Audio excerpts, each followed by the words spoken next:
Now Android is a highly customizable operating system. The user has complete control over his or her device and can change everything from how the device performs to how the device looks. But did you know that there are a set of hidden options in Android settings targeted towards advanced Android users and developers? It's called as the developers option. Now if you had rooted your device in the past or had watched my earlier video, then chances are that you already know about developers options. But I thought, hey, why not look inside the developers option and show you some hidden things that your Android device can do. So without any further ado, I am your host HK. Welcome to The Android Guy.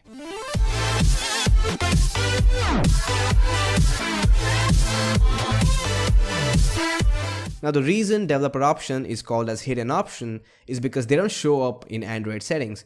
You'll have to scroll down to about devices, then tap on the build number 6 times in rapid succession, which will give you a pop-up saying that you are a developer now. Sounds cool. And when you go back, you'll notice a new tab appear over the about devices tab called as the developers option. Open that up and here you will find a slurry of options. Now depending on your device manufacturer and Android version, some of these options might be missing. Now while most of these are targeted towards developers, but some of these options have a very interesting use. Like the mock location option. Turn that on and now you can fake your GPS location to anywhere in the world by simply downloading a simple app from Play Store called as fake location, then enabling your GPS, then you can pinpoint any coordinate around the world and then hit on start. Next time when you share your location on Facebook Messenger or any other social app, the location that you want will be shown, which means you can be anywhere in the world. I mean, at least you can make your friends think so. And next up down the list we have process start option, which will show you the device memory or the RAM uses. And here you can check out what all apps are consuming most amount of RAM on your device.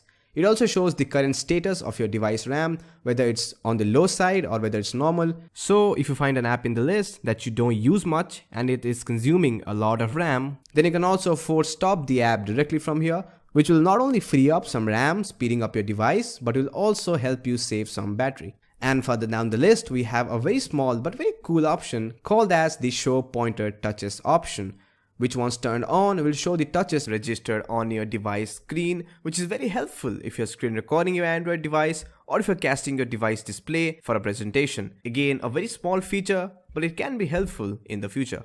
And further down the list in the hardware acceleration option menu, you'll have two of the most useful settings, especially if you are into heavy apps or gaming. Number one is forced GPU rendering, which will render 2D objects on the GPU. If you have an app or a 2D game which is lagging on your device, then turn this on and it will definitely run smoother.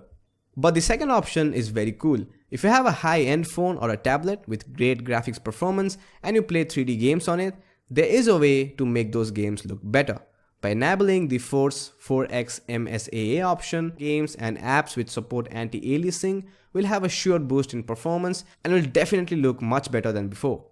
But probably one of the most useful feature in developers option is the ability to control the animation and transitions of your device. Here you will have 3 options, namely Windows animation scale, transition animation scale and animation duration scales, which controls the speed of how animation flows on your device. Now by default, all of these are set to 1x, but for demonstration purpose, if I crank them up to 10x, then you can already see how slow the things are moving. You can lay back and enjoy the animations, but it seriously affects your device speed. Now turning all of them off results in no animations between transitions, which means no time is wasted between switching tabs, which makes switching between windows and apps lightning fast. But however, I recommend you to set the scales at an even 0.5x, which will make things twice as fast as before, but while still giving you the smoothness of animation effects. Next up, we have one of the most useful option called as show CPU uses, which will show you an overlay at the top right corner of your device, showing you what processes are running on your CPU and how much load your CPU is taking. And at the very end of the list, we have a set of very cool options which can literally speed up your device and can be a lifesaver for low-end phones. Now first up, we have don't keep activities option. The name itself is pretty self-explanatory. It'll kill an app or activity as soon as you leave them.